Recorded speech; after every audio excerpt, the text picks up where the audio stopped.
अबोल झाली सतार. लेखक पुरुषोत्तम दारव्हेकर. डॉक्टर कापडिया यांच्या हॉस्पिटलमधील एक प्रशस्त खोली दिसते. उजव्या बाजूला ऑपरेशन थिएटर व डाव्या बाजूला स्पेशल वॉर्ड असावा. तिथूनच बाहेर जाण्याचा मार्ग. खोलीच्या तिन्ही भिंती हलविता येऊ शकणाऱ्या फोल्डिंग पार्टिशन्सनी झाकलेल्या. जणू पार्टिशन्समुळेच ही खोली तयार झाली. मागल्या भिंतीला लागून एक लांब बेंच ठेवलेला. खोलीच्या मधोमध मागल्या भिंतीला समांतर असे एक लांब टेबल. एक्झामिनेशन रूममध्ये असते तसले. डाव्या अंगाला समोर नर्सचे टेबल व खुर्ची. टेबलावर काही कागदपत्रे व टेलिफोन. उजव्या अंगाला समोर 1-2 खुर्च्या. एका खुर्चीवर सविता बसलेली, शून्य दृष्टीने समोर पाहत. तिच्या पायाजवळ 1-2 वृत्तपत्रे पडलेली. जणू काही वेळापूर्वी तिच्या हातून ती नकळत गळून पडली. वेळ सकाळची. मागल्या भिंतीवरच्या घड्याळात 9 वाजलेले. नर्स सरलाबाई हाती छोटा ट्रे घेऊन येतात. सवितेकडे पाहून सहानुभूतीने क्षणभर थबकतात. निश्वास सोडून संथपणे तिच्याकडे जातात. नर्स: घ्या. सविता दचकून तंद्रीतून जागी होत. काय ते? Nurse: coffee. बरं वाटेल तेवढंच. सविता उदासपणे: नको, खरंच काही नको मला. नर्स ट्रेमधल्या टेबलावर ठेवीत सवितेजवळ जाऊन: तुमच्या मनस्थितीची जाणीव आहे मला, पण सविताबाई, असं करून कसं चालेल बरं? घड्याळाकडे पाहून: पाहिलंत, 24 तास होत आहेत तुम्हाला इथं येऊन. काही खाल्लं नाहीत की प्याला नाहीत, झोप नाही, आराम नाही, सारखं त्या खुर्चीत बसून. सविता अगतिकपणे: क्षमा करा पण मला काही नको, तुम्हाला उगाच. डॉक्टर ऑपरेशन थिएटरकडून आत येत दोघींना पाहून थपकून: शू कहेचे मारी बिटिया. नर्स: बघा डॉक्टर, कॉफीसुद्धा नको म्हणतायत त्या. डॉक्टर ट्रेमधला कॉफीचा कप उचलून सविताकडे: बिटिया, माणूस काही खाईल नाही, पिયેल नाही, मग तो जिंदा कशा राहील? कमान, टेक दिस. सवितेची अनिच्छा पाहून खोट्या रागाने: लुक हिअर किड, हे माझा हॉस्पिटल आहे, म्हणजे माझा घर आहे, अन तू माझी मेहमान आहे. तुझा हजबंड म्हणजे माझ्या मनसुखचा, माझ्या छोकऱ्याचा फास्ट फ्रेंड, म्हणजे रमेश मला माझ्या छोकऱ्यावानी आहे. एटले तू माझी mother in law, I am sorry, daughter in law. Nurse हसू लपवीत तोंड फिरवते. सविताही आपला उदासपणा सोडून किंचित हसते. नर्स जिओनी: ए, छोकरीला हसता येते. If she can smile she can take coffee too. सक्तीने तिच्या हाती कॉफीचा कप देतात. That's like a good girl. बिटिया, ॲक्सिडेंट, दवापानी, ऑपरेशन ए तो बद्धी दुनिया में चाले छे, पण ए बखतमंदी जो धीरज धरेल त्यालाच माणूस म्हणायचा. Come on, be brave. हात घड्याळात पाहून: आत्ता डॉक्टर बाटलीवाला येईल, तुझ्या रमेशचा ऑपरेशन होईल, त्यार पछी everything will be fine, just fine. टेबलावरील फोन वाजू लागतो. Oh, except this bloody noisy tring tring. Nurse: जिओ तो बाटलीवाला असेल नाहीतर. नर्स फोनकडे तत्परतेने जाते. नर्स फोन उचलीत: हॅलो, येस, कापडिया हॉस्पिटल. कुणाशी बोलायचं आहे? काय, रमेश केदार? अहो, वेडबीड लागलं तर नाही ना तुम्हाला? छान, तुमच्याच पेपरमध्ये बातमी छापून आली की आज सकाळी. कंटाळून: हो, काल सकाळी अपघात झाला. आता थोड्या वेळात ऑपरेशन होईल. वैतागून: कसली न्यूज? आम्हाला नको आहे काही न्यूज वगैरे. येस, हो, प्रकृती ठीक आहे त्यांची. चिडून: हो, माझी तब्येत ठीक आहे आपल्या कृपेने. थँक्यू. फोन रागाने खाली ठेवीत. नॉनसेन्स. डॉक्टर: पेपरवाला? नर्स: दुसरं कोण? दैनिक युगसंदेश. काल दुपारपासून 50 तरी कॉल्स केले असतील या पेपरवाल्यांनी. Doctor: oh, these nosy news mongers. Nurse, जरा पोलीस स्टेशनला फोन कर. Tell them this is hospital. रेल्वेचा एन्क्वायरी हाफिस नाही म्हणावा. कम ऑन टू डायल कर. मी बात करतो. Come on 4203. नर्स डायल करायला निघते, मध्येच थपकून खोट्या अदबीने. हा तर आपलाच नंबर. डॉक्टर उसळून, तो मग पोलीस स्टेशनच्या नंबर काय? नर्स, थांबा डिरेक्टरीत पाहून सांगते. डॉक्टर आवाज चढून, डिरेक्टरीमंदी पाहून तो नाना बच्चा बी सांगेल. ते काही नाही. One should be very methodical, particular and efficient. आज घरी जाताना पोलीस स्टेशनमध्ये जाऊन त्याचा फोन नंबर नोट करून घे. आज जायला वळत. बिटियाची कॉफी पिऊन झाली की तो ट्रे घेऊन जा. जाताना थांबून वळत, नाही डॉक्टर बाटलीवाल्यांचा फोन आला इतक्यामध्ये तर घेऊ नको. हात घड्याळात पाहत, lazy fellow, he is already late by 9 minutes. Nurse, पण फोन घेतल्याशिवाय कळणार कसं कुणाचा फोन ते? डॉक्टर उसळून, नो आर्ग्युमेंट. फोनच्या रिंगवरून ओळखलं पाहिजे की फोन कोणाचा. आत जायला वळत. One must be very methodical. जातात.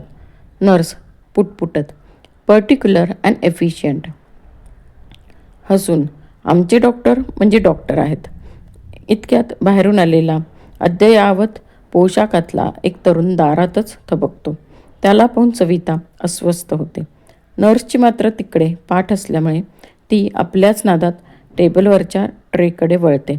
तो तरुण वसंत समोर येतो. वसंत, डॉक्टर आहेत? नर्स नकळत तिच्या वाक्याशी त्या प्रश्नाचा संबंध जुळल्यामुळे रागाने वळून, अर्थात नुसते डॉक्टर नाही तर ते. थपकून संशयाने, आपण कोण? काय हवंय?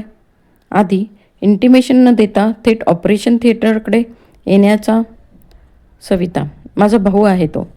नर्स संकोचून हसत, असं होय, या ना. वसंत, अनेकांची फसगत होते नर्स. सख्खे बहीण भाऊ असून देखील आमच्या चेहऱ्यामोहऱ्यात साम्य नाही, स्वभावात देखील. हसून, मी वसंत इंदूरकर, LIC असतो. हाताने बोध चिन्ह दाखवित, योगक्षेमम वहाम्य. डॉक्टर कुठं आहेत? नर्स, आत ऑपरेशन थिएटरमध्ये. डॉक्टर आतून ओरडत, नर्स सरलाबेन. नर्स, वसंतास कामात आहेत. डॉक्टर आतून तार स्वरात, पेलो ब्लड ट्रान्सफ्युजन सेट कहा मुकेलो छे? नर्स वसंतास आणि रागात आहेत. मोठ्याने, कमिंग डॉक्टर. जाऊ लागते. तोच डॉक्टर स्वतः एका उपकरणाशी झटापट करीत धांदलीने बाहेर येतात. Doctor, you are becoming very careless नावडेज. 1000 वखत तुला सांगितला की. वसंताला पाहून थबकतात. ए बाय, कोण छो तो मे? शा माटे आव्या? आऊट. पेपरवाला असेल तर पहिले आऊट, नाहीतर मी तुला गॅलरीमधून. वसंत हस्तांदोलनासाठी हात पुढे करीत, glad to meet you doctor. Doctor हातातले उपकरण नर्सला देऊन हात पॅन्टच्या खिशात घालीत वसंतापुढे आढ्यतेने उभे राहून, but I am not. Vasant हात तसाच ठेवून, मी वसंत इंदूरकर, सवितेचा भाऊ. Doctor, oh. त्याचा हात वात्सल्याने हाती घेऊन गदगद हलवीत, then I am. So you are Valentino son. Valentino म्हणजे तुझा फादर. माझा क्लासमेट होता बॉम्बेला. Oh, your father is a genius. Vasant, रमेशचं कसं आहे? डॉक्टर गंभीर होत, डोंट वरी माय बॉय, तुझा जावई बापू लकी हाय. काल ऐन वक्ती डॉक्टर बाटलीवाला सापडला. 1000 cc ब्लड दिला ना रमेशला. डॉक्टर बाटलीवाला तसा हाय डॅम्बिस fellow. He is the best blood specialist in this town. Vasant, प्रकृती कशी आहे आता? डॉक्टर, काय धाड पडला त्याच्या प्रकृतीला? चोर पेशंटला द्यायच्या ब्लड स्वतः भरून घेतो आपल्या बॉडीमध्ये, म्हणून तो फुटबॉल जेवो फुगला तो. आणि वसंत हसत, मी डॉक्टर बाटलीवाल्याच्या प्रकृतीबद्दल नाही विचारलं. Doctor, oh you mean my patient. गंभीर होऊन वसंतला नर्सच्या टेबलाकडे नेत. यू सी, ते मोटार ॲक्सिडेंटमध्ये त्याचा 4 आर्म्सच्या बघा बोन्स क्रश होऊन पल्प झाला, एक्स्पेशली लेफ्ट हँड. स्वतःशी. And the poor fellow is a sitar player, best sitarist that I know. Vasant, म्हणजे त्याचे हात? डॉक्टर, त्याची दृष्टी चुकवीत. Yes, perhaps. त्याला उपाय काय? वसंत, सवितेला सांगितले तुम्ही हे? डॉक्टर, सवितेकडे कौतुकाने सहानुभूतीने पाहत, निश्वास सोडून. She knows it. Oh, she is a courageous kid. उसळून. But she is a fool like her husband. She wants him back as he was. स्वतःवर संतापून. And I am promised her, which means I am also a fool, a big old fool. चेहरा लपवीत घाईघाईने आत जात. Nurse, बघत काय बसलाय तुम्ही? ऑपरेशनची तयारी कोण करेल? तू का मी? Come on, hurry up. जातात. नर्स पाठोपाठ जात. ब्लड ट्रान्फ्युजन सेट काल होता तिथेच आहे. सरप्लस ब्लड देखील तिथेच आहे. दोघेही बोलत आत जातात. क्षणभर शांतता. सविता वसंतकडे पाहण्याचे प्रयत्नपूर्वक टाळते. वसंतही घुटमळतो. जमिनीवरची वृत्तपत्रे उचलून हेडिंग्स वाचतो, मुद्दाम मोठ्याने. Vasant. New star on the horizon, a young sitar wizard from Maharashtra. दुसरा पेपर चाळत. उदयोन्मुख कलावंताला प्राणघातक अपघात. पेपर्स टेबलावर ठेवीत. सवितेकडे न पाहत पण निश्चयाने. ताई, मी तुला न्यायला आलो आहे. सविता, कुठं? वसंत, घरी. अर्थात आमच्या घरी, आपल्या घरी. आई सध्या माझ्याकडेच आहे. म्हणजे तुझं माहेर अनायासे मुंबईहून इथं आलं आहे. सविता उत्सुकतेने. आई आली इथं? वसंत, आठवडा झाला. आमच्या दिलीपचं जावळ केलं ना परवा, म्हणून. सविता व्याकुळतेने. आणि या 8 दिवसात एकदा देखील? विषादाने हसून. पण कशी येईल ती? अवघ्या 2 वर्षात इतक्या सगळ्या घटना कशी विसरेल ती? वसंत, पण ती तुझ्याकडे आली नाही तरी तू तिच्याकडे आलेली चालेल तिला. सविता, चालेल? वसंत तिच्याकडे जात. हे बघ ताई, झालं गेलं विसरून तू परत यायला हवं. आईला चिंता वाटते आहे. तू उपाशी असशील, सारखी जागत बसली असशील आपल्या नवऱ्याच्या उशाशी. जगात आता एकटीच उघड्यावर पडल्यामुळं. सविता कठोरपणे. माझी नीट व्यवस्था होते आहे इथं. वसंत, डॉक्टर कापडिया तर ही स्वतःच्या घरची केस समजतायत. सविता, त्यांचा फार लोभ आहे रमेशवर. त्यांच्याच उत्तेजनामुळं रमेश आज सतारवादक म्हणून पुढे आला. वसंत, होय ना, पण पुढे बिचाऱ्याचं हे असं होईल याची काय कल्पना त्यांना? सविता प्रथमच त्यांच्याकडे रोखून पाहत. तू सांत्वन करायला आलायस वसंता, की मुद्दाम जखमेवर मीठ चोळायला? वसंत चवताळून. जखम कुणाला झाली? तुला? नाही ताई, जखम झाली बाप्पूंना, आईला, मला. तुला काय त्याचं? तू प्रेमविवाह केलास. स्वतः ग्रॅज्युएट असून एका कलंदर कफल्लक माणसावर प्रेम केलंस. सगळ्यांच्या विरोधाला न जुमानता त्याच्याशी लग्न केलंस इथं येऊन. पण तिकडे मुंबईला बाप्पूंच्या मस्तकावर उल्कापात झाला. तुम्ही मुद्दाम छापून आणलेली ती तुमच्या लग्नाची जाहिरात वाचून. जणू वृत्तपत्रातला मजकूर संतापाने वाचतो आहे. प्लास्टिक सर्जरीचे स्पेशलिस्ट म्हणून ख्यातनाम असलेले विख्यात surgeon doctor VL Indurkar, MBBS, FRCS, dean of faculty of surgery, Bombay university यांची सुविद्य कन्या चिसौका सविता हिचा मंगलविवाह नागपूरच्या एका सतारवाल्याशी. सविता सतारवादक म्हण. वसंत, शब्द बदलले म्हणून भाव थोडाच बदलतो. काय वाटलं असेल बाप्पूंना त्यावेळी? तू उठल्या सुटल्या मुंबईहून इथं यायचीस. आपल्या वहिनीच्या तब्येतीचं निमित्त काढून. खरं म्हणजे त्या अवलिया आर्टिस्टला भेटायला. प्रेमाचे खेळ खेळलीस तू आणि बाप्पूंनी फाडून खाल्लं मला. सविता, 2 वर्षापूर्वीच्या त्या गोष्टींची उजळणी करायला इथं आलास यावेळी? वसंत, वेगळंच बोलायला इथं आलो आहे. सुमारे 5 मिनटं पुरतील. सविता, बोलून टाक मग, उगाच प्रस्तावनेसाठी. वसंत, मन घट्ट करून ऐकून घे आणि शांतपणे विचार कर. सविता, ऐकून घ्यायला तयार आहे मी. वसंत, पण विचार करायला तयार नाही. साहजिक आहे. आचार करणं हेच ज्याचं. सविता, घाई कर प्लीज. रमेशचं ऑपरेशन व्हायचं आहे. वसंत, त्यासंबंधीचं बोलायला आलो आहे मी. ताई, या ऑपरेशनचं प्रयोजन काय आहे? रमेशला वाचवण्याची धडपड करते आहेस तू. चूक होते आहे तुझी. सविता चवताळून, तुम्ही माणसं आहात की सैतान रे माझ्या रमेशला? वसंत, पुरतं ऐकून घ्या आधी. या अपघातात रमेशचे दोन्ही हात डॉक्टर कापडिया स्वतःच सांगत होते आत्ता. कदाचित रमेश वाचेल, पण तो पूर्वीचा रमेश राहणार नाही. एका अपंग माणसाचा भार जन्मभर अंगावर वागवीत तुला संसार करावा लागेल. तो नकोसा होईल भार.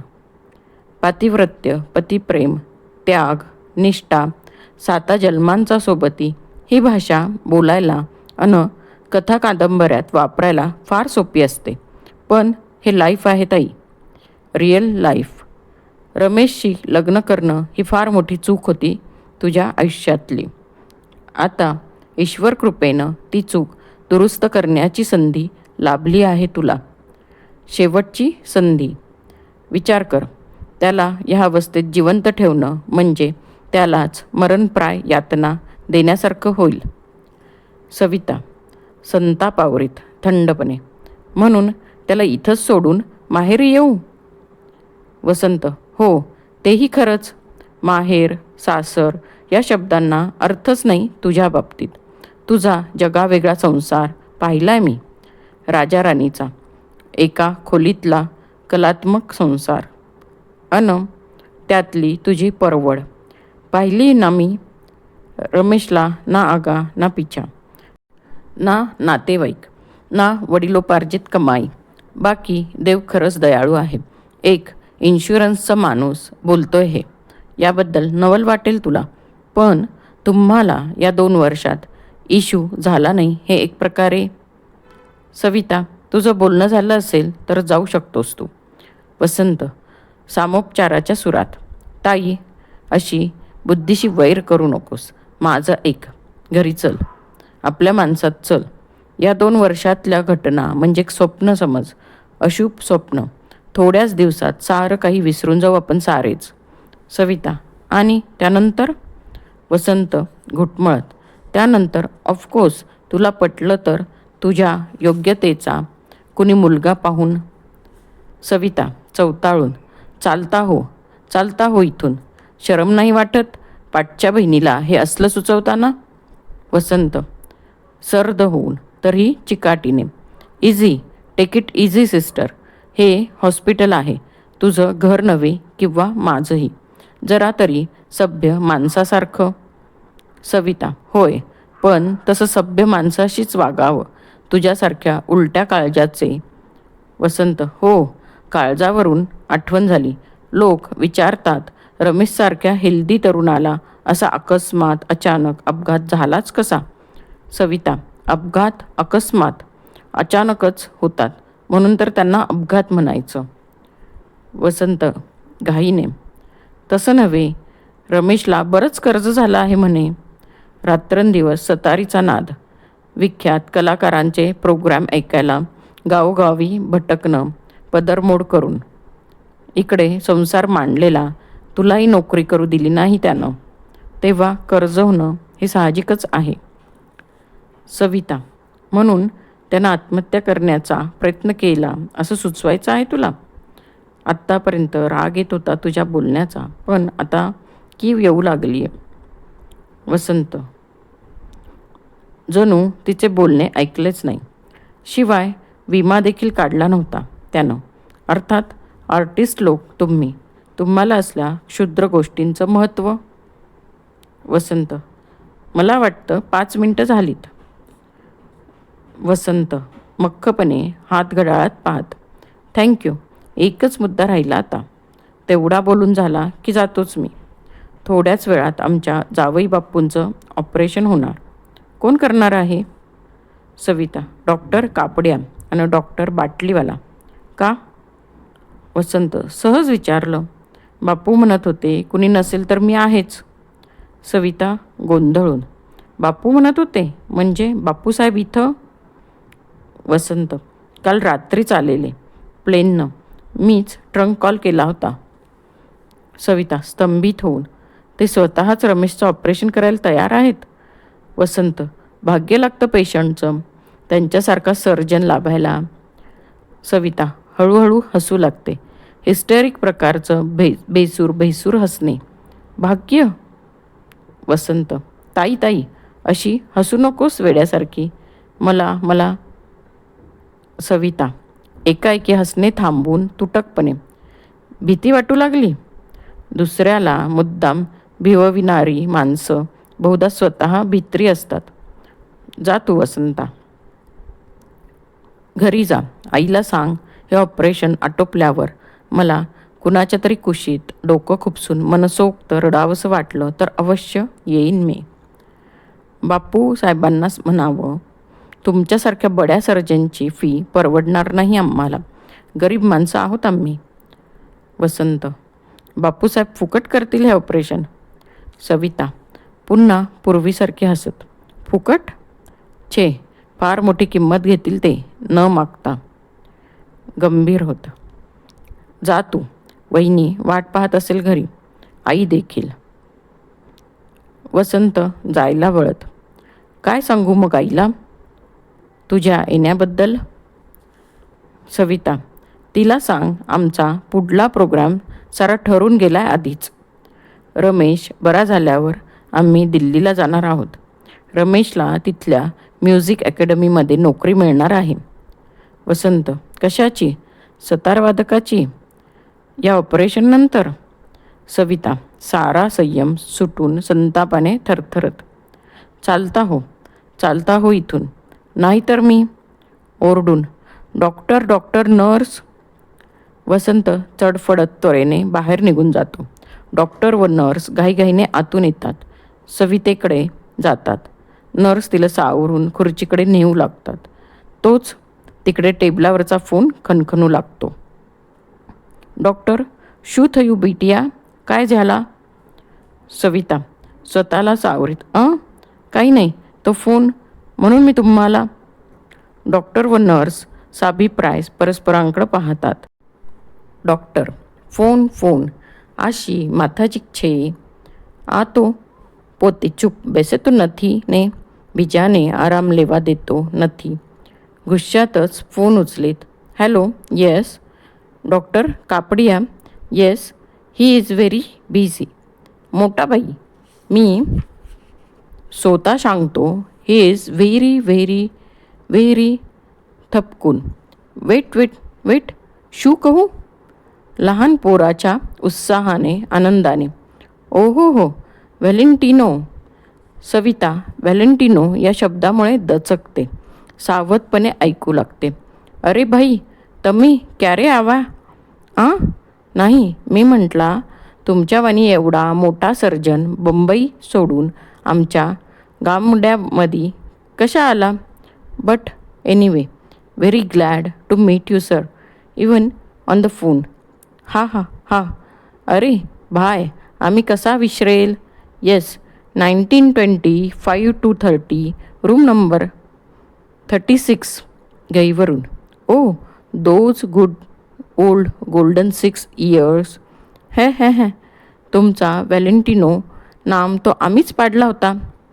हळूहळू गंभीर होत, हां भाय, व्हेरी ट्रॅजिक. येस, તમારી છોકરી તો અહીંયા બેસેલી છે હોસ્પિટલમાં. જી યસ, એમ્પ્યુટેશન તો કરવું જ પડશે perhaps. No, sensation in either forearm. हाँ भाई, मी तो बहुत कोशिश केला. I am not worried about the crack bones.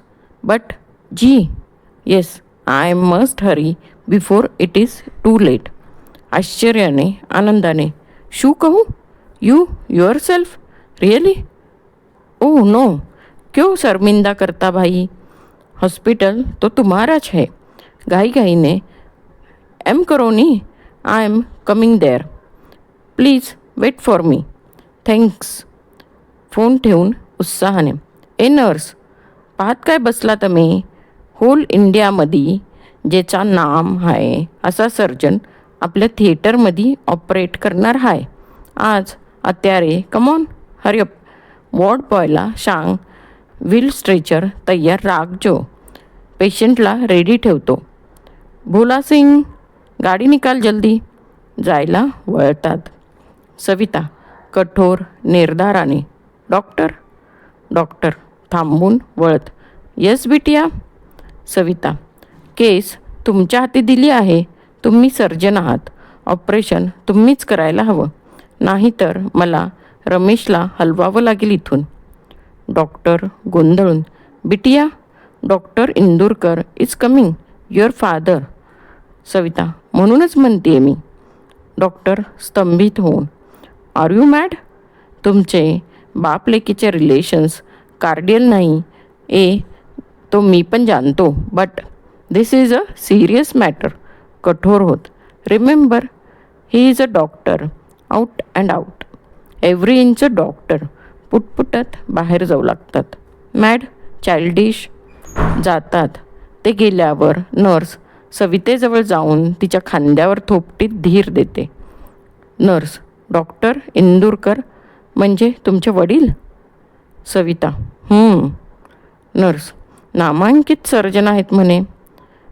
Savita, साक्षात धन्वंतरी. नर्स, ते यावेळी इथेच आहेत. हा दैवयोगच म्हणायचा. सविता, मुद्दाम आलेत ते मुंबईहून. नर्स, रमेशराव भाग्यवान आहेत नाही? सविता, फारच. सासऱ्याच्या हातून मरण यायला सुद्धा. नर्स चकित होऊन, काय म्हणालात? सविता भानावर येत, क्षमा माझं डोकं क्षणभर कसं. नर्स, एक उपकार कराल का माझ्यावर? ऑपरेशनपूर्वी मला रमेशशी थोडं बोलू द्याल? नर्स घुटमळत, पण त्यांना त्रास झाला तर? डॉक्टर उगाच मला. सविता काकुळतीने, नका हो असा दावा साधू भलत्या वेळी. माझ्याशी एक शब्द देखील न बोलता तो ऑपरेशन थिएटरमध्ये गेला आणि तिथेच त्याचं काही बरं वाईट झालं तर?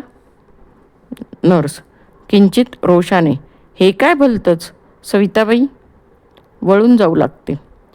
सविता घाईघाईने तिला हात धरून थांबवीत, नर्स प्लीज, जन्मभर तुमचे उपकार विसरणार नाही मी. डॉक्टर परत येण्याच्या आत थोडा वेळ, अगदी 2 मिनटं. नर्स हताशपणे, ठीक आहे, पण त्यांची कंडिशन डेलिकेट आहे हे विसरू नका. तसे शुद्धीवर आहेत, पण जरासुद्धा एक्झायटेशन झालं तरी त्यांना. थांबून सहानुभूतीने, त्यांना स्ट्रेचरवर घालून इथूनच नेण्यात येईल ऑपरेशन थिएटरकडे. त्याचवेळी तुम्ही पण जपा त्यांना आणि स्वतःलाही. नर्स रामलाल रामलाल अशा हाका मारीत बाहेर वॉर्डकडे निघून जाते. सविता अस्वस्थपणे खुर्चीकडे जाते. थकली भागली असल्यामुळे खुर्चीत विसावते. डोके मागे टेकून डोळे मिटून पडून राहते. तेवढ्यात एका हाती पिशवी, दुसऱ्या हाती गवसणी घातलेली सतार, खांद्याला प्रवासी थैली अशा अवतारात दामू दिघे कानोसा घेत प्रवेशतो. सवितेला एकटीच बसलेली पाहून पाय न वाजवता टेबलाजवळ जातो. पिशव्या टेबलावर ठेवून सतारीची गवसणी काढीत सवितेकडे जातो. सतारीच्या तर्फा छेडतो. सविता दचकून उठत आवेशाने, रमेश. दामू ओशाळल्यासारखा हसत पुढे होतो, नाही, मी आहे दामू दिघे. सविता शांत होत, दामू भाऊजी कसे आलात? दामू, कसे म्हणजे? हां सतार घेऊन आलो. रमेश भैयाची दिग्विजयी सतार. कलकत्त्याहून आल्यावर रमेश भैयांनी रियाज न करता आराम करावा म्हणून मुद्दाम घेऊन नव्हतो का गेलो माझ्या खोलीवर. सविता सतारीला हळुवारपणे स्पर्श करीत. रमेशची सतार? दामू भाऊजी, कुणावर जास्त प्रेम आहे हो तुमच्या रमेश भैयांचं, हिच्यावर की माझ्यावर? दामू, झाला का सवती मत्सर जागा? खरं म्हणजे वहिनी, आमच्या या बथ्थट डोक्यात थुन थुन तात किट ता दहा तिरकिट ता दहा हेच चालू असतं अष्टौ प्रहर. त्यामुळं असल्या प्रश्नांची उत्तरं तयार नसतात आमच्याजवळ. सतार मधल्या टेबलावर ठेवतो. सविता, अमरावतीहून केव्हा आलात? दामू, आत्ता सकाळच्या गाडीनं. तुमची तार काल रात्री मिळाली. टेबलावरची पिशवी तिच्यासमोर नेत. हं, घ्या. आमच्या सौभाग्यवतीला वाटत असतं नागपूरला अगदी दुष्काळ असतो 12 मास. त्यामुळं जेव्हा तेव्हा हे फराळाचं तुमच्यासाठी. हं, रमेश भैयांना याची चवच नाही, कशाचीच चव नाही त्यांना त्या एका सतारीशिवाय. सवितेकडे पाहत खट्याळपणे हसून थांबतो. सविता पिशवी घेऊन जवळच्या खुर्चीवर ठेवीत. रमेश भैयांना भेटलात? दामू, हो, पण वन वे ट्रॅफिक. म्हणजे मी भेटलो त्यांना, पण ते काही मला म्हटलं पडले आहेत गुरु डोळे मिटून. पडू दे. नाहीतरी वहिनी, त्यांना आराम हवाच होता. अहो, भलती दगदग केली त्यांनी कलकत्त्याला. सविता, पण सतारवादन आवडलं ना कॉन्फरन्समधल्या लोकांना? दामू टेबलावर बैठक मारीत. काय हे शब्ददारिद्र्य वहिनी, नुसतं आवडलं नाही, अजरामर झालं श्रोत्यांच्या कानात मनात. अहो, तिथल्या तरुण कलाकारांनी तर छोटीशी मिरवणूक काढली तुमच्या यजमानांना खांद्यावर घेऊन. माझ्याही गळ्यात एक हार पडला, उगाच आपला. म्हणजे गणपतीच्या मूर्तीबरोबर मातीच्या उंदरालाही थोडा गुलाल बुक्का. सविता, उपमा चुकली दामू भाऊजी. दामू, आमचं काही चुकलं नाही आयुष्यात. वडिलोपार्जित जंगी वखार होती कोळशाची अमरावतीला. म्हणजे हात काळे पण उखळ पांढरं. पण नाही, आम्ही वयाच्या 6व्या वर्षी हाती तबला घेतला. 24 वर्ष नुसता तबलाच बडवतोय वहिनी. थांबून, नाही डग्गा देखील. दोघेही हसतात, पण अवघडल्यासारखे. तसं पाहिलं तर आयुष्यात एकाच गोष्टीत मी न चुकता बरोबर होतो. सविता, कशात? दामू, रमेश भैयांच्या बरोबर असण्यात. सविता मनापासून हसते. दामू मात्र हसता हसता गंभीर होतो. पण त्याही बाबतीत एकदा चुकलोच मी, उगाच गेलो गावाला. सविता, 15 दिवस दौऱ्यावर होतात तुम्ही दोघं. कलकत्ता, टाटानगर, भिलाई, गोंदिया, एवढी मजल अन इतक्या मैफली. इथं परत आल्यावर घरच्या मंडळींना बघून यायला अमरावतीला गेलात, तेही आम्हीच आग्रह केला म्हणून. काय चुकलं त्यात तुमचं? रात्रंदिवस रमेशच्याच मागं असता तुम्ही सावलीसारखे. दामू, पण नेमका त्या अभद्र वेळेला नव्हतो ना. मी असतो तर कशाला रमेश भैयांना स्वतः तो अंक आणायला जावं लागलं असतं भर रहदारीच्या चौकातून. वहिनी, रमेश भैयांना जपावं लागतं लहान पोरासारखं. मैफलीत शेर बब्बर असतील, पण या भोवतालच्या धकाधकीत अगदीच ससा जसा काही. सविता, अमृत बाजार पत्रिकेचा रविवारचा अंक आणायला गेला होता तो. दामू, काय अडलं होतं त्या इंग्रजी पेपर वाचून? सविता, त्यात म्युझिक कॉन्फरन्सचा रिपोर्ट आलाय. रमेशबद्दल एक संपूर्ण कॉलम आहे त्यात. दामू, आलं लक्षात. भल्या पहाटे उठले असतील. 9 वाजता ती कॉलमभर वार्ता कळविली असेल शेजारच्या लायब्ररीवाल्या बोसबाबूंनी. झालं. तसेच धावले असतील रस्ता ओलांडून त्या चौकातल्या स्टॉलकडे. हातात पेपर, डोळ्यात झोप. तिकडून या मोटारवाल्यांना तर स्पीड म्हणजे प्राणापेक्षाही अधिक मोलाची, दुसऱ्यांच्या प्राणापेक्षा. सविता, कॉन्फरन्समध्ये कोणता राग घेतला होता रमेशनं? दामू, मुद्दाम विषयांतर करणं चांगलं नाही सविता वहिनी. सविता, पण यापेक्षा तो विषय चांगला असेल तर? दामू, टेबलावर ऐसपैस बैठक मारीत. मान गए, जवाब नाही. कारण तुम्हाला माहीत आहे आमचा वीक पॉईंट. रमेश भैयांचं सतारवादन हा नुसता चांगला विषय नाही, तर जगातला एकमेव चांगला विषय आहे आमच्या दृष्टीनं तरी.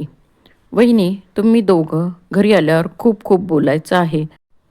अहो, कलकत्त्याची ती कॉन्फरन्स आटोपून इथं पाय ठेवला नाही तो लगेच दुसरी कॉन्फरन्स अटेंड करायला जावं लागलं मला एकट्याला अमरावतीला घरी. त्यामुळं बोलण्यासारखे सारे विषय पोटात साठवून साठवून कळ लागायला आली आहे अगदी. सविता, हो, मग रमेशचं ऑपरेशन आटोपल्यावर? दामू, मूडमध्ये. बसंत बहार धमारमध्ये. ओहो, हो हो वहिनी, रोजच्या रियाजीतला तबलजी मी. पण मलाही तो बसंत बहार नवा वाटला, वेगळाच वाटला. लाजवाब, दुसरं विशेषणच नाही. कलकत्त्याला पेंडॉलमध्ये जसा काही माणसांचा दर्या पसरला होता, पण सायलेन्स कशी. Pin drop. अनाउन्समेंट झाली. सुनिए, अब आपके सामने पेश है नागपुर के नौजवान कलाकार, महियर बाज बजाने वाले, महाराष्ट्र के मशहूर सितार नवाज रमेश केदार. स्वतःच टाळ्या वाजवतो. पडदा वर गेला. माझं काळीज देखील वर गेलं डोळ्यात. कानात येऊन बसलं. रमेश भैया बसले होते ऐटीत व्यासपीठावर. ही सतार अन ती पेटंट पोज घेऊन. गोरापान मुखडा, उंच कपाळ, सरळ तरतरीत नाक अन पिंगट डोळ्यांना शोभणारा मस्तकावरचा तो पिंगट मुकुट. अस्ताव्यस्त तरीही आकर्षक केशसंभाराचा. सगळीकडे उत्सुकतेनं अखंड भरलेली शांतता. रसिकांना ऐटीत अभिवादन करून रमेश भैयानं चांदीच्या डबीतलं थोडं पोमेड ह्या बोटांना लावलं. सराईतपणे बोटं झुलुपातून फिरवून थोडी साफ केली. सतारीला प्रेमानं श्रद्धेनं कुरवाळलं क्षणभर. मग मिजराब सर सावली बोटातली अन करंगळीच्या नखानं खालच्या तराफा सहज छेडल्या. आहा, इंद्रदेवाच्या दरबारात एक प्रणयोत्सुक अप्सरेनं पायातले पैंजण झणकारीत प्रवेश करून नृत्याचा पवित्रा घेतला जसा. सविता खोट्याच गांभीर्यानं टाळ्या वाजवते. ते पाहून खोट्या रोषानं, मेहरबान, जरा खामोश, सितारवादन अभी शुरू होने का है. सविता, टाळ्या सतारवादनासाठी नव्हत्या दामूभाऊजी, वर्णनाबद्दल होत्या. दामू टेबलावरची बैठक मोडून समोर येत. आम्ही काय वर्णन करायचं वहिनी? प्रतिभाशाली लेखकांनासुद्धा शब्दांच्या अर्थातला तोकडेपणा जाणवावा असले हे प्रसंग. रमेश भैयांचा नुसत्या नखाचा एवढा पराक्रम. सविता, नख? हां, ते करंगळीचं मुद्दाम वाढविलेलं. दामू, गुलाबी नख. नख त्यांचं, गुलाबी छटा तुमची. म्हणजे रमेश भैया दुपारी झोपले असले म्हणजे तुम्ही हळूच त्या नखाला आपलं नेल पॉलिश लावायच्या. सविता, केवढा चिडायचा तो मग जागा झाल्यावर. दामू, पण भलेही गुरु नखशिकांत रागावले म्हणून तुम्ही रंगवलेलं नख त्यांना कधी नळाखाली धुतलंय? खट्याळपणे हसतो. काय वहिनी? सविता कृतक रोषाने, पुरे, नखापाशीच थांबेल, नाहीतर तुमचं महाभारत. पुढे? दामू, पुढे काय? खारीच्या चपळाईनं एक सफाईदार ताण आणि खटक्यानं सुरू केला बसंत बहारचा धमार. इतका वेळ रोखून धरलेले श्वास लोकांनी तेव्हा सोडले. अन मग विलंपतीनंतर सुरू झाला पाऊस हळूहळू, मग जोरात मुसळधार. ओहो, काय खिचकाम, काय पलटे. मी दोन्ही हात जोडून मनात म्हटलं, देवा, यावेळी तू मला. सविता, थांबा, तबला वाजवता वाजवता दोन्ही हात जोडून. दामू, घ्या. अहो, संगीत परिषदेचं आमंत्रण रमेश केदारांना होतं, दामू दिघेला नव्हे. आम्ही आपले उगाच इथं राहत नव्हतं म्हणून तिथं गेलो. रमेश भैयांच्या बंगाली शर्टचा पदर धरून. सविता, पण तुम्हा दोघांचा एवढा खर्च केला कुणी? 15 दिवसांचा? कॉन्फरन्सच्या लोकांनी फार तर प्रवास खर्च दिला असेल एका माणसाचा. दामू, रमेश भैयांनी पोस्टातनं पैसे काढले असतील जाताना. सविता, पैसे काढायला अकाउंट असावा लागतो भाऊजी.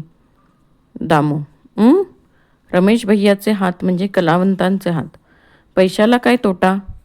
सविता, तुमचे हात बघू. दामू हात पुढे करीत. बघा की, धनरेषा मस्तक रेषेत घुसली आहे बघा. सविता, तुमच्या हाताला नेहमी जे सोन्याचं रिस्टवॉच असतं. दामू, अरे, घाईघाईनं निघताना राहिलं वाटतं बाथरूममध्ये.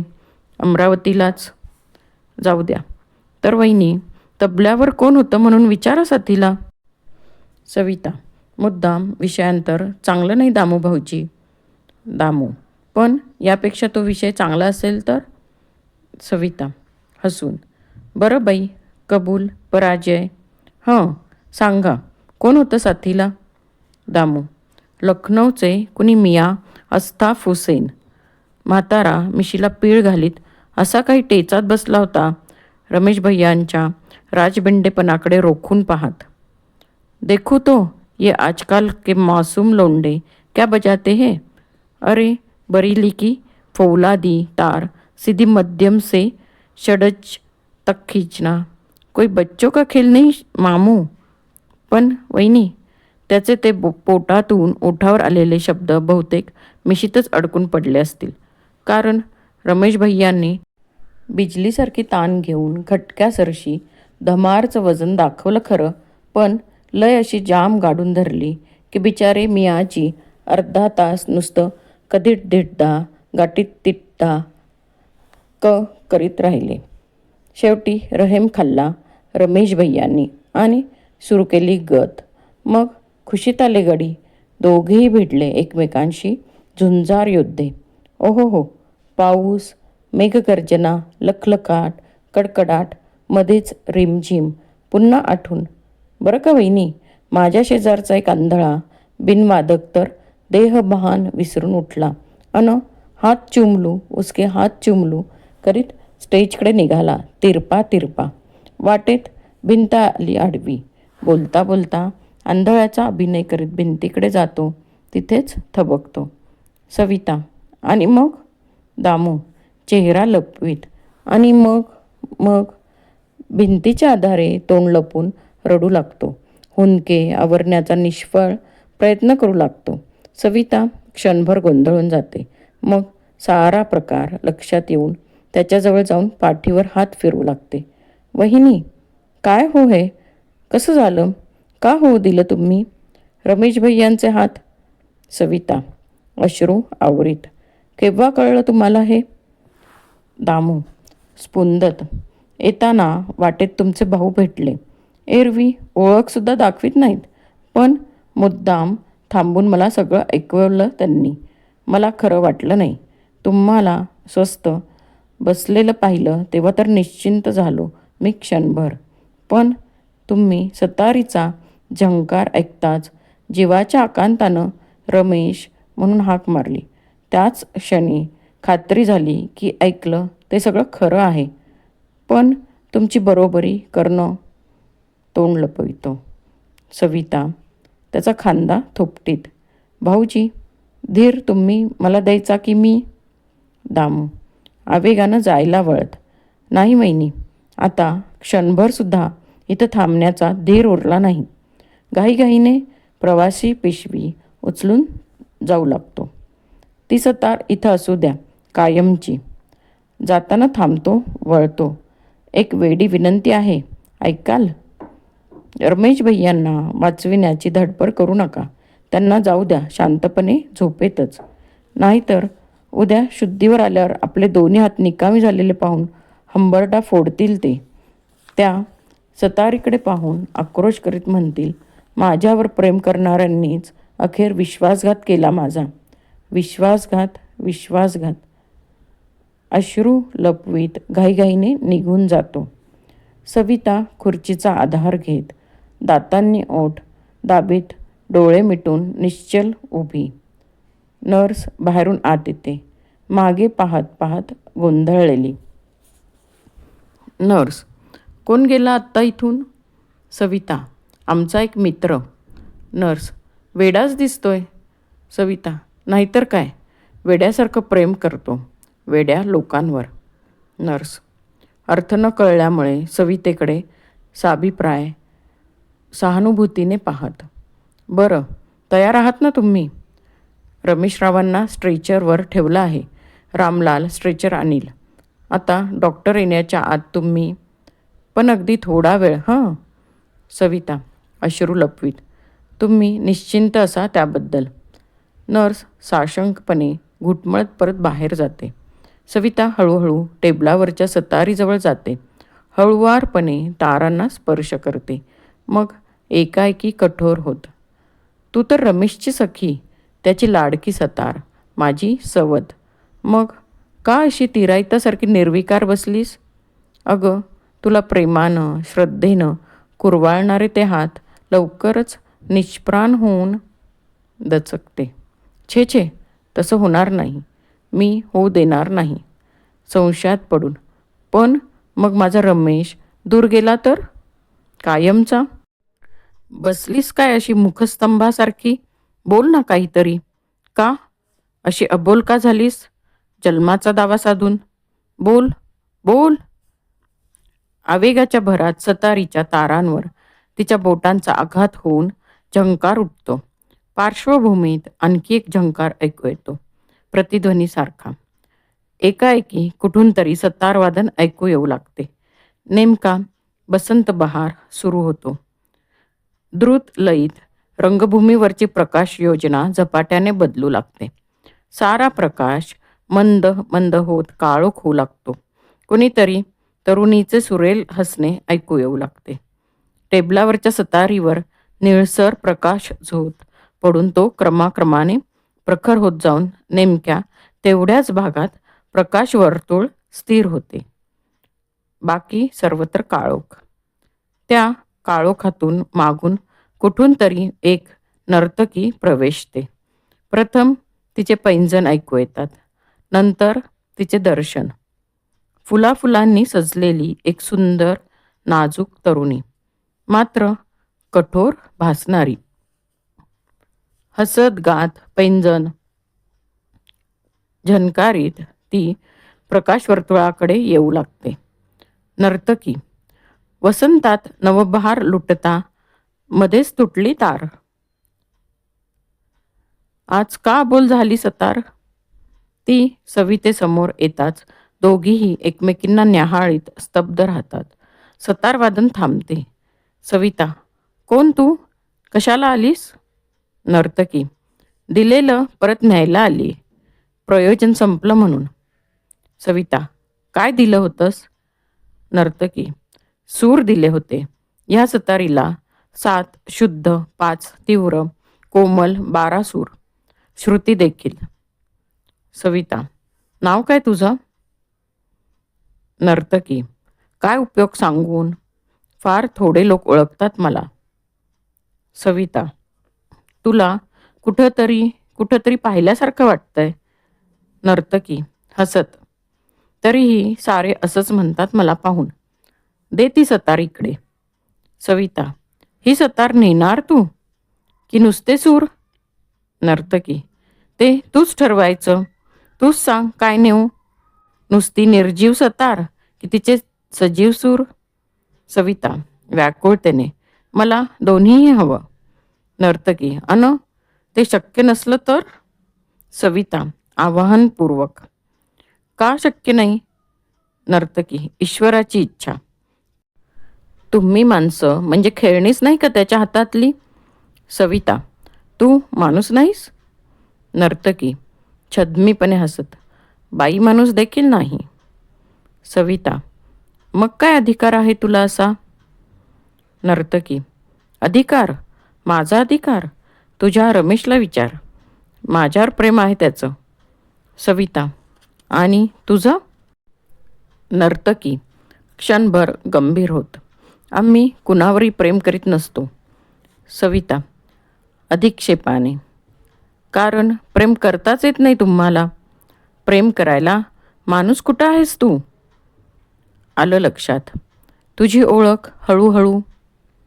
नर्तकी: हे बघ, माझी ओळख पटवून घ्यायला उभं आयुष्य पडलं आहे तुझ्या समोर. बाजूला हो. लवकर निर्णय घे. फार वेळ थांबता येत नाही आम्हाला. तुला तुझा रमेश परत हवा असेल तर? सतारीकडे निर्देश करीत: हिला अंतरावं लागेल. आणि सविता आवेगाने सतार धरून ठेवीत: नाही नाही, सतार नेऊ देणार नाही मी.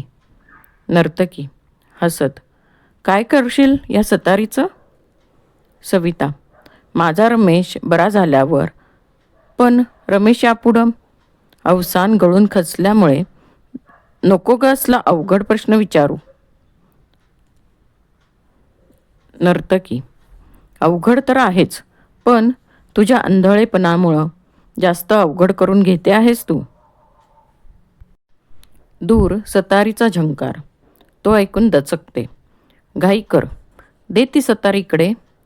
फार वेळ थांबता येत नाही आम्हाला. मला तुझ्या वेदना कळत नसतील, पण तुझा हा पराभव पाहून मला देखील क्षणभर. सविता धीर एकवटून: पराभव कुणाचा? कोण करणार? निर्धाराने सतार तिला देत: घेऊन जा ही सतार. चालती हो इथून. नर्तकी हसत मागे जाऊ लागते. ते पाहून पुन्हा विवश होऊन: नको नको, सतार राहू दे. हवं तर आपले सूर घेऊन जा. तीव्र कोमल सारे सूर, श्रुती देखील. आवेगानं सतारीवर झडप घालीत: पण माझा रमेश राहू दे. मी त्याला तशाही अवस्थेत सांभाळीन. कुठल्याही अबोल सतारीला बोलायला लावील तो. स्वर चढवीत: माझा रमेश कलावंत आहे. ऐकलंस? कलावंत. त्याची कला त्याच्या हातात निर्माण झाली नाही, मस्तकात हृदयात निर्माण झाली. अपंग झाला तरी कलावंतच राहील तो. हजार मार्ग आहेत त्याला संगीत साधनेचे. स्वतःशी जणू स्वतःलाच पटवून देत: ईश्वरानं माणूस निर्माण केला असेल, पण कला माणसानं निर्माण केली. प्रत्यक्ष ईश्वराला देखील कलावंतांचा पराभव करता येणार नाही. जा, घेऊन जा आपले सूर, जा. आवेशाच्या भरात सतारीच्या तारांवर आघात होऊन झंकार होतो. पार्श्वभूमीत पूर्वीसारखाच प्रतिध्वनी. पूर्वीचेच सतारवादन पुन्हा सुरू होते. प्रकाश योजना बदलू लागते. दोन्ही हातांनी मस्तक सावरीत सविता खुर्चीकडे वळते. क्षणभराच्या काळोखात नर्तकी मागे सरत अदृश्य होते. प्रकाश पूर्ववत होतो. तेव्हा टेबलावरची सतार मागल्या भिंतीजवळच्या बेंचावर ठेवलेली दिसते. सविता खुर्चीचा आधार घेत डोळे मिटून हुंदका आवरीत थरथरत उभी. ती हळूहळू डोळे उघडून भीत भीत टेबलाकडे पाहते. सतार जागेवर नसलेली पाहून भय व्याकुळ होते. सविता: नर्स, डॉक्टर, नर्स, इथली सतार. नर्स हातातली सिरिंज कशीबशी सांभाळीत घाईघाईने येते. काय झालं सविताबाई? सविता भेदरलेली, भ्रमिष्ठासारखी: तिनं सतार नेली, केवळ सूर मागं ठेवले. नर्स गोंधळून: काय म्हणालात? कोणती? सविता: ती नर्तकी, फुलाफुलांनी सजलेली, सुंदर पण निर्दय. आता इथंच होती ती. नर्स सिरिंज घाईघाईने फोनजवळ टेबलावर ठेवीत तिला सावरीत खुर्चीकडे नेते. तुम्ही थोडा वेळ स्वस्थ बसून विश्रांती घ्या बघू. सविता भ्रमिष्ठासारखी: रमेशला न्यायलाच आली होती ती. मी विरोध केला, पण. नर्स तिला बसवीत: कुणी आलं नाही इथं आणि गेलं नाही. पलीकडे शेवटचा हॉल, ऑपरेशन थिएटर. तिकडे वॉर्डमध्ये मी स्वतः होते. येणार कोण इथं दुसऱ्या मजल्यावर सर्वांचा डोळा चुकून, आणि जाणार कसं नकळत? सविता, पण इथली सतार? नर्स, मागे पाहत समजावीत. ती पहा त्या बेंचवर, तुम्ही स्वतःच ठेवली असेल ती विचारांच्या भरात. सविताबाई, इतका वेळ सारं धीरानं सहन केलं, आता आणखी थोडं खंबीरपणे. रामलाल, प्रवेशून. सरलाबाई, ते स्ट्रेचर? नर्स, हो, इकडेच आण. रामलाल जातो. वॉर्ड बॉय स्ट्रेचर आणतो इकडं. तुम्ही तयार आहात ना सविताबाई? डॉक्टर येण्यापूर्वी तुम्ही. रामलाल व्हील स्ट्रेचर ढकलीत आत आणतो. पांढऱ्या स्वच्छ चादरींनी आच्छादलेली रमेशची आकृती स्टेजवर पहुडलेली, तोंड अनाच्छादित, परंतु बँडेजेसमुळे जवळजवळ दिसतच नाही. उजवा हात वस्त्रात झाकलेला, डावा हात मात्र फ्लॅग बँडेजेसनी आच्छादलेला चादरी बाहेरच आहे. स्ट्रेचर मधल्या टेबलाजवळ येताच नर्स वॉर्ड बॉयला खुणावते. तो स्ट्रेचर तिथेच ठेवून निघून जातो. नर्स देखील फोनजवळची सिरिंज उचलून पाठोपाठ निघून जाते. तारवटल्या नजरेने स्ट्रेचरकडे पाहत असलेली सविता हळूहळू खुर्चीतून उठून मुद्रेवर प्रयत्नाने प्रसन्नता आणीत रमेशजवळ जाते, हळूच स्पर्श करीत. सविता, कसं वाटतंय रमेश? नको नको बोलू नको, त्रास होईल तुला. ऑपरेशन थिएटरकडे नेतायत तुला. सारं ठीक होईल हं. डॉक्टर कापड्या आहेत. कठोर होत. बापूसाहेब देखील येत आहेत म्हणे मदत करायला.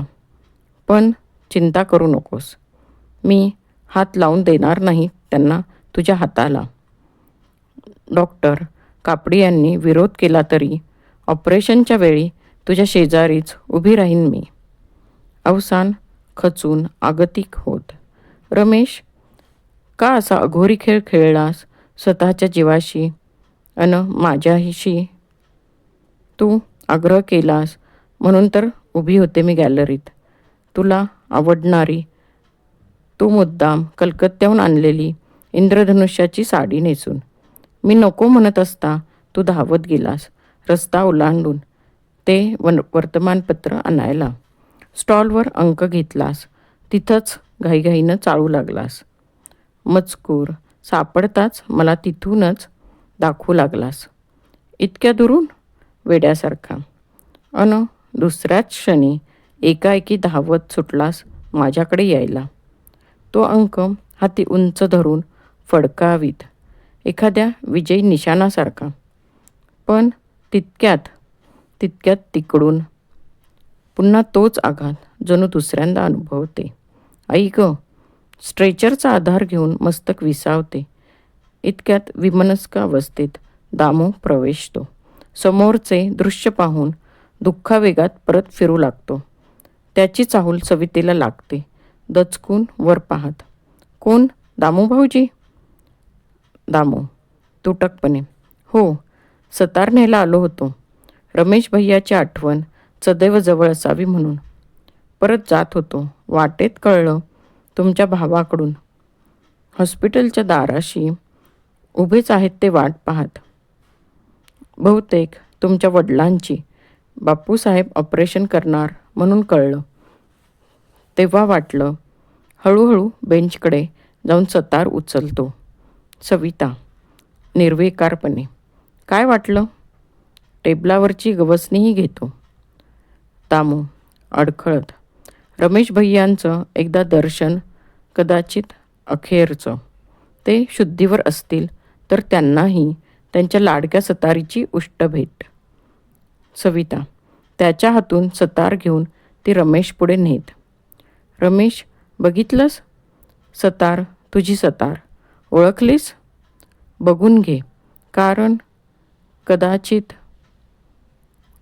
अश्रू अनावर होऊन तोंड लपविते, पण सतार तशीच धरून उभी. सतारीवर भैरवीचे आलाप सुरू होतात. रमेशचा डावा हात कष्टानं हळूहळू वर उठतो सतारीच्या दिशेने. या वेळेपर्यंत वॉर्डच्या बाजूने आवाज ऐकू येतात.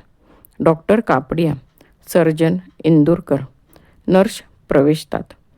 शेवटी अस्वस्थ झालेला वसंत देखील. तो पुढे होऊन सवितेला सावरणार तोच बापूसाहेब इंदूरकर त्याला खुणावतात. सारे निश्चल उभे. रमेशचा हात हळूहळू खाली येतो.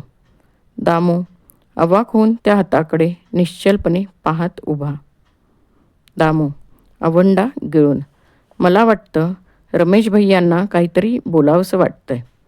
तिच्या हातून सतार घेत, कदाचित तुमच्याशी त्यांना. पार्श्वभूमीतले सतारवादन थांबते. सविता, मला माहीत आहे तो काय म्हणणार आहे. निर्धाराने, चिंता करू नकोस माझ्या राजा. मी स्वतः डॉक्टरांना सांगेन की स्ट्रेचर सोडून मागे वॉर्डकडे जायला वळते. तो समोर तिचे वडील उभे. आलात बापूसाहेब, अगदी मुहूर्त साधून. तुमच्या प्रतिष्ठेवर आघात केला आम्ही दोघांनी. त्याचा सूड उगवायला. डॉक्टर कापडी यांचं देखील मन वळवलं असेल तुम्ही. मित्र ना तुम्ही. बापूसाहेब, बाजूला सविते. डॉक्टरांच्या कामात अडथळा आणू नये अशा वेळी तरी. सविता विषादाने हसून, खरंच अडथळा येतो आहे माझ्यामुळं तुमच्या कामात. बापूसाहेब तिला बाजूला सारीत स्ट्रेचरकडे जात. Doctor Kapadia, we must hurry. Doctor, yes of course, हाक मारीत. रामलाल, वॉर्ड बॉय येतो. स्ट्रेचर ऑपरेशन थिएटरकडे नेऊ लागतो. But Valentino, this is strange. It's like a miracle. Bapusaheb विचारात पडून, तुम्ही म्हणाला होतात त्याचे दोन्ही 4 arms. Doctor, yes, I was sure there was no sensation. Absolutely. विचारात पडून, I mean for ordinary stimulants. पण हे सतारीच्या एक्सपेरिमेंट मला स्ट्राईक नाही झाला. Oh, this kid is an artist, out and out, every inch an artist. So I was wrong. Fortunately. भानावर येत, नर्स जल्दी जल्दी कर. Coramine, blood transfusion. नर्स तत्परतेने समोर होऊन ऑपरेशन थिएटरकडे जात. Everything ready. डॉक्टर पाठोपाठ पुटपुटत जातात. We should be methodical, particular, efficient. विचारात गडलेले बापूसाहेब अंगातला कोट काढून खुर्चीवर ठेवतात. शर्टच्या बाह्या फोल्ड करीत आत जायला वळतात. तोच सविता वाटेत उभी. बापूसाहेब, काय विचार आहे तुझा. सविता निर्धाराने, तोच प्रश्न मी विचारणार होते. बापूसाहेब कठोरपणे, वाट सोड मुली. सविता, रमेशचं ऑपरेशन करणार तुम्ही स्वतः का. Bapusaheb, because I am qualified and confident. शिवाय. सविता, त्याचे दोन्ही हात तुम्ही. बापूसाहेब, होय, ॲम्प्यूट करावे लागतील प्रसंग आलाच तर. सविता, या हातांनी करू शकाल ते. हे हात ज्यांनी लहानपणी मला दूधभात भरविला. Bapusaheb, this is no place for melodrama my child. तिला बाजूला सारीत, गेलं पाहिजे मला. सविता त्यांच्या पाठमोऱ्या आकृतीला आवाहनपूर्वक, माझ्या रमेशचे प्राण घ्यायला.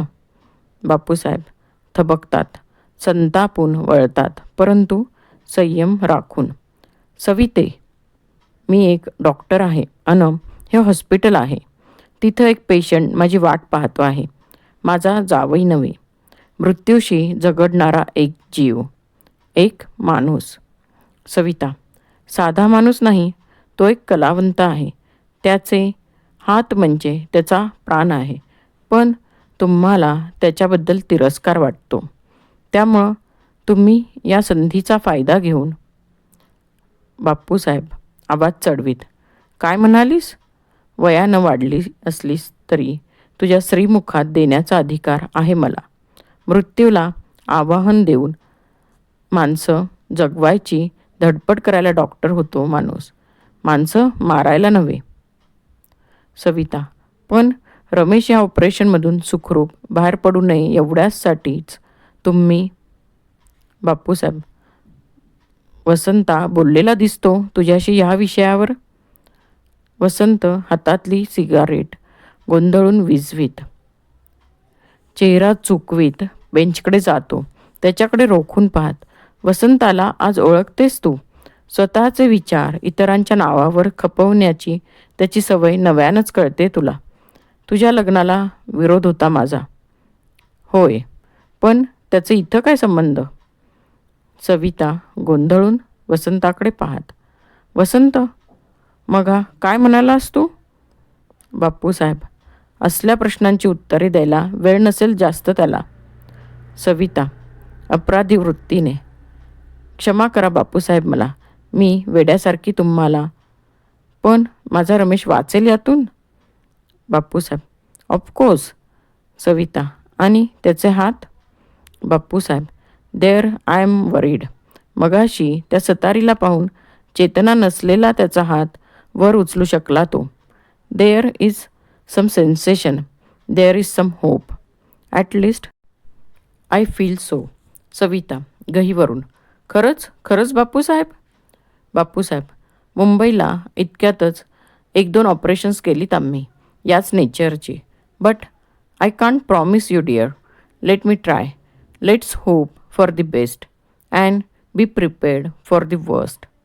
सविता सद्गदित होऊन, बापूसाहेब, माझा रमेश या ऑपरेशनमधून सुखरूप बाहेर पडला अन पूर्वीसारखा सतार वाजू शकला तर मी माझ्या कातड्याचे जोडे करून पायात घालीन तुमच्या. बापूसाहेब आत जायला वळून, नॉनसेन्स. भलत्या वेळी अलंकारिक भाषेत बोलायची तुम्हा पोरांची ही सवय म्हणजे कातड्याचे जोडे. थांबून वळत कृतक कठोरतेने, लुक हिअर किड, द्यायचंच असलं तर एक गोष्ट देऊ शकतेस तू मला. सविता काकुळतीस येऊन, सांगा बापूसाहेब, काय देऊ? विनासंकोच आज्ञा करा. हवं तर मी ह्या क्षणी. बापूसाहेब खवळून, यू फुल, मी म्हणत होतो मला नातू हवा. आत निघून जातात. सविता गोंधळून वाचून पाहतच उभी. क्षणार्धात तिला त्या कठोर शब्दातला गोड अर्थ जाणून ती स्तंभित होते, लाजते, गोंधळते, तोंड झाकून घेते. सविता, बापूसाहेब, बापूसाहेब. या वेळेपर्यंत दामू दिघेने सतारीला गवसणी घातली असून तो बाहेर जायला निघाला आहे. वाटेत थांबून तो विचार करीत परततो. दामू, वहिनी, मला वाटतं ही सतार इथे तुमच्याजवळच राहू द्यावी आता.